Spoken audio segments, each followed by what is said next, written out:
oyagala omukolo gw'ogwenjawulo gubeere n'ebijjukize mu nnyumba yo kankwanjulire ba King Montage Photo Studio ffe bakafulu mu kkuba ebifaananyi n'okukola vidiyo. Olina wedding, birthday party, kukyala, nika, baby shower, photoshoot oba music shoot na buli kimu kyonna ky'oyagala ffe tusobola okuwa ebijjukize ebirungi eri ebirooto byo. Ate nno mwana wattu kusintiiza omuntu wa bulijjo. Tusange Bannankulabi ku Bitaala ku Prime Tower Level 3 Room D04. Okumanya ebisingawo tukubire ku nnamba zino: 0702 104 125 oba 0755 311 oba 0777 23 405. King Montage Photo Studio ffe tusobola okuwa ebijjukize ebirungi ate nno mwana wattu kusintiiza omuntu wa bulijjo.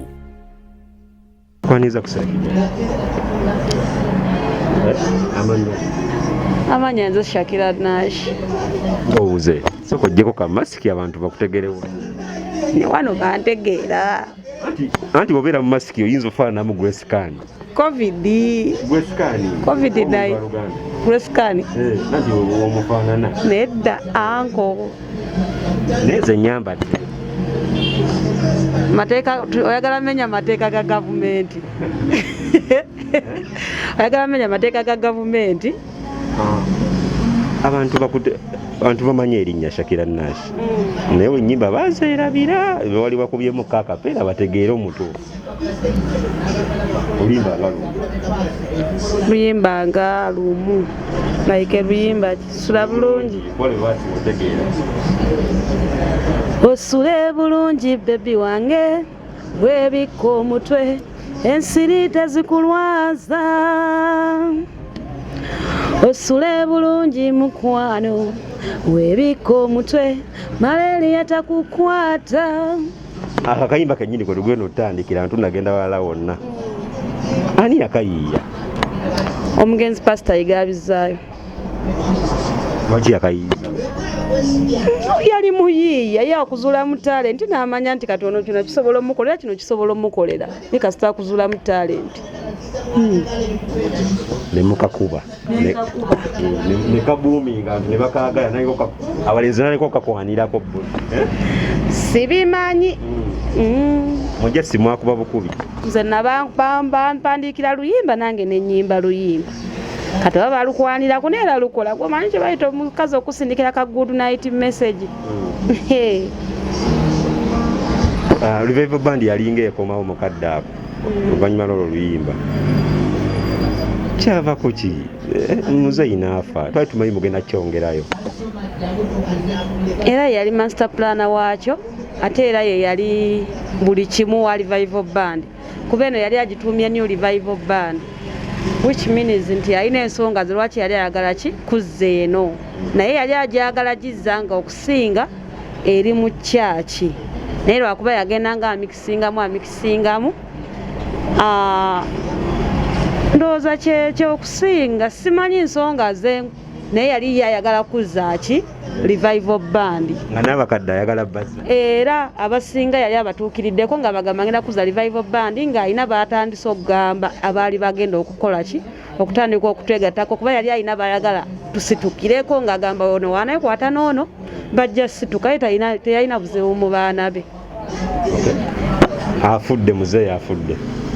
Mutemwegattagatta nga mmwe abali abakozi bo bali abayimbi be ne mugaye ekintu ky'omusajja katukize. Buli omu ekyakyagala naye omanyi buli woofiirwa buli kimu kisooka ne kidda emabega okitegeera. Buli woofiirwa naddala omuntu obuvunaanyizibwa mu bulamu buli kimu kisooka ne kikola ki ne kidda emabega. Twasooka ekiseera nga buli omu ne woba otandisibwa oti kuyimba luyimba muzeeyi lwe yakola ki lwe yayiiya ng'amaziga gakola ki gakuyita muno nga olina musooka mulaksinga mukakkane then mulyoke mutandika okufokasinga ku ekyo kinadda tekidde n'abantu olina batambulamu nti ono waba akyagala nono n'akyagala musobola okukola ki okukolera wamu ekinaaba kiganye nga buli omu akola ekikye kuba buli muntu mukama bayithawe ndowooza mu kuyita mu Pastor Iga Katonda yatuteekerateekera buli omu alina olugendero Pastor Iga lwe yakola ki lwe yamutuusaako.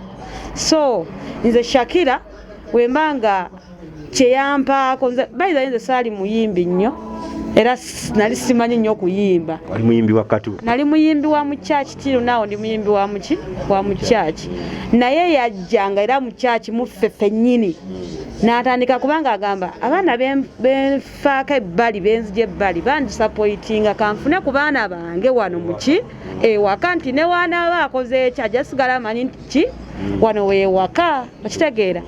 Naye nga yatuwa opportunity nti saawa eno nze nga Shakira Nash nsobola okukwata olupapula neeyiza oluyimba naye nga kati ngenda lukola oba nenfunayo ansingako nkola ki nampisizaamu nesobola okuba nga ndukola okitegeera. N'ekyo ekyokuddawo nti revival band enaddawo. Revival band by the way erimu abantu bangi ne betutamanyi. Ng'oggyeko n'abayimbi betumanyi. Ng'oggyeko n'abo bemumanyi yalimu abantu bangi bannabitone bangi bangi. Kyenyinza okugamba kyoba omanya nga ekigambo Pastor Yiga kyalimu abantu bangi. Erinnya Pastor Yiga lyalimu abantu bangi kuba wemba mbaze 89 ku 100 batambulira ku Pastor Yiga mu Uganda wano. Olina ganza okukola kino kyava Pastor Yiga, nze okuba kino kyendi yali Pastor Yiga, nze okutuuka wano wendi yali Pastor Yiga okitegeera. So yatuwa opportunity kati kiva eri ffe okukyongera mu maaso oba okukibikka. Temulina nteekateeka? Enteekateeka nanti mugambye twasooka ne tulirakisingamu osooka n'okakkana for real osooka n'okakkana. Naye mwennyini we yafa abamu ba Asani Nduga nabbi omukazi badda katutu ne bagamba tulina okukomyawo legasi y'omusajja ne tulowooza mugenda tutandikirawo okuba kintu. Tekiba kyangu nkuwana, tekiba kyangu n'okuba n'oluyimba ne nabbi omukazi. Twalukola olunaku ndowooza muzeeyi lwe yafa naye enkeera we twaluyiza direct ne tukola ki ne tulukola nga kyekiringa ekirabo kyoyinza omuwanga okola ki ng'omusiibula. Naye ekintu kyogamba ekyokuddawo si kyangu kuba abaana baasaasaana but Mukama wanaaba ayagadde nga naye simanyi kuba buli omu kati ali ku lulwe yali atugatta yafa.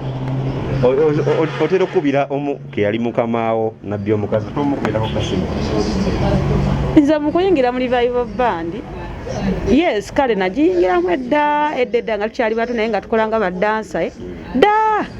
Naye mu kutandika okuba nga ayimba nabbi omukazi teyaliiwo okitegeera.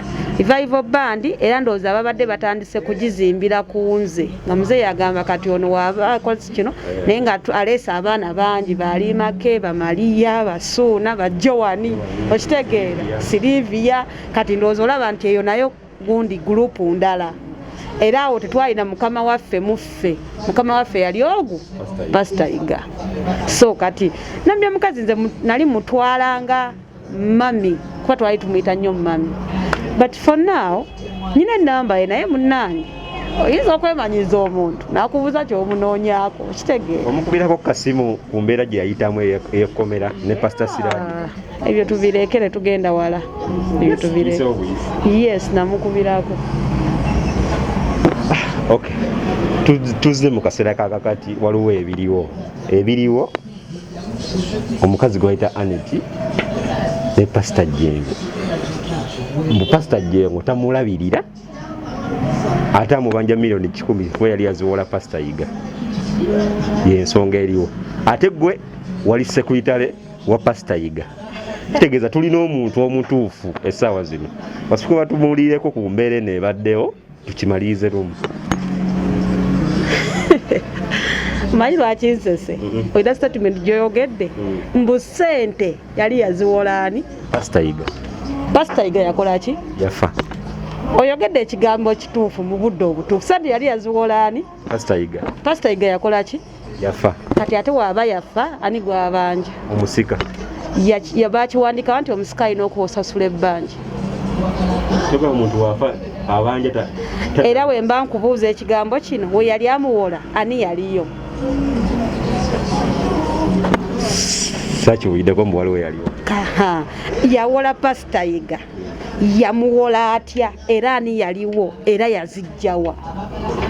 Ebyo bibuuzo osooka n'obyebuuza before nga tanatandika kugenda gyagenda eyo nyagitulya mbu simanyi makooti biki asooke yeebuuze yawola Pastor Yiga teyawola pasita Jengo okitegedde banjawulo oli taata ono mwana okitegeera ate oli yafa ono mulamu ate we yali amuwola pasita Jengo teyakola ki teyaliiwo nange saakola ki saaliwo which means ayina gye yamuwolera ssente ze ffe twagala kola ki kumanya era waba yamuwola ssente obujulizi buliwa nti yamuwola ssente sawa yakulumibwa si sawa yakulumibwa ono ye musika Lawrence oyo musika owulidde musika mudame mwalimu nti sasula buli bbanja lye neewola wakiwulirako nga bakisoma nti munnange pasita Jengo nfudde naye we nfa sasula buli bbanja lyenkola ki lyenneewola era yamulambikako nti omukyala bwati ne bwati namusaba ssente ne gundi yampola ssente wakiwulirako kati lwakyalumba wekimiza alina pulaani ze ate zino ssente zino ez'omwana ebyo tebinkwatako si bya famire ati gwali muntu wa muzeeyi nnyo wali secretary. I was secretary but I don't enter in family's issue. Nze balinga bangamba kola kino nga kyamulimu ezo kibangamba okukola nti wajjawo essimu eno gyenzijjawo jjawo microphone eno gyenkola ki gundi muwe ssente gwempa cause nali ki waliwo kiwandiika ekimu wazze ne maaso twakulayo ku TV ejjo okiwandiika ekimu nga kiraga wasayininga nako naawe nanti ebyo byantabudde obwongo ebyo byantabulidde dde obwongo kubanze Shakira nafuna signature nga ni mu P4 tosobola kungamba nti wemba nsayininga ku kiwandiiko ekyobuvunaanyizibwa bwekityo nga mulimu ne mukama wange nteekeko linnya lyange Shakira likola ssente ge mazima Shakira Nash likola ssente amanya gange amatuufu malala okitegeera kati sobola kungamba nti nveeri ku kiwandiiko endagaano ey'amaanyi bweti erimu obukadde 10 sikwatakanako mukazi wattu nteekeko Shakira Nash mune Shakira by the way kuliko Shakira even nga tekiri mu handwriting yange gotera nti awabaawo forgery era kyobalaba leero newaddeyo nengenda ku poliisi ripootinga ensonga ezo kooti kunsibira bwereere ne mukazi munaku kooti eddamu nga 9 mwezi ogujja yes nze sijja kuvaayo kuba tebinkwatako ziri family issue sikwata kuba wali sekretary wa muzeeyi no gwe mukooti yasooka wandabayo kati ate yokubiri lwakimbaayo bandise ekiwandiiko ekiraga munaye wasayininga ekiraga naye nze sikiinaako bukakafu nze sibangako manager kuba kuli kulaga Shakira manager nali secretary which means manyirolo yange nga secretary wekola ki weekoma singa mbitankwatako oba ontegeera bulungi kigowa nga tumaliriza gowa omukazi Anet yandibadde akakkana n'atuula n'ayiya omulimu abakyala ennaku zino bakola sanga yagala ku byobugagga ebimu biriwe kyaki ne TV si bibye ne Pastor Andrew Jengo si bibye byabasabi by'abantu kuba nawe lole sosola fano gaba nange nyinako item ku church nange soko kubona liyoko waliyoko nakati okyabeera njija nasaba ekimwe ekyekumi ekiwebwayo waayo ebyo bye bivaamu kyebazimbisa church ngo bukyanga batandika kusaba sente za kuzimba church walebeko wa family ye najja nazimba church kati ate lwaki baba babikayanira baleko omwana kale kino kankyogere mu lwatu banne batuviire ku pasita waffe batulekera omwana omu bwati bave ku musumba ge mazima alina ebyokola bingi okusinga okuddamu ezo entale ez'ekisiru alina ekigambo kyayogedde ku Sande Musoma agambye n'ebirala bikyajja kitegeeza akina byasuubira mu maaso olaba bino bitandise weebiti gwe ki kyosuubira oba nga weeteeke mu bigere nga gwaze mu bigere bya Pastor Iga omuntu eyali mu ntalo kaseera gwe weeteeke mu bigere nga gwalimu era nze mutyako kimu Mukama yamuwa omubiri nze singa ninga luti naye bambi baleko omwana akole byalina okukola kyekyokka n'ababipanga bonna beesonyiwa omwana. Tetukuzzaako mukolo. Oyagala omukolo gw'ogwenjawulo gubeere n'ebijjukize mu nnyumba yo? Kankwanjulire Baking Montage Photo Studio. Ffe bakafuluma okkuba ebifaananyi n'okukola vidiyo. Olina wedding, birthday party, kukyala, nika, baby shower, photoshoot oba music shoot na buli kimu kyonna ky'oyagala. Ffe tusobola okuwa ebijjukize ebirungi eri ebirooto byo. Ate nno mwana wattu kusintiiza omuntu wa bulijjo. Tusangibwa Nankulabe ku Bitaala ku Prime Tower Level 3 Room D04. Okumanya ebisingawo tukubire ku nnamba zino: 0702 104 125 oba 0755 711 731 oba 0777 223 405. King Montage Photo Studio. Ffe tusobola okuwa ebijjukize ebirungi ate nno mwana wattu kusintiiza omuntu wa bulijjo.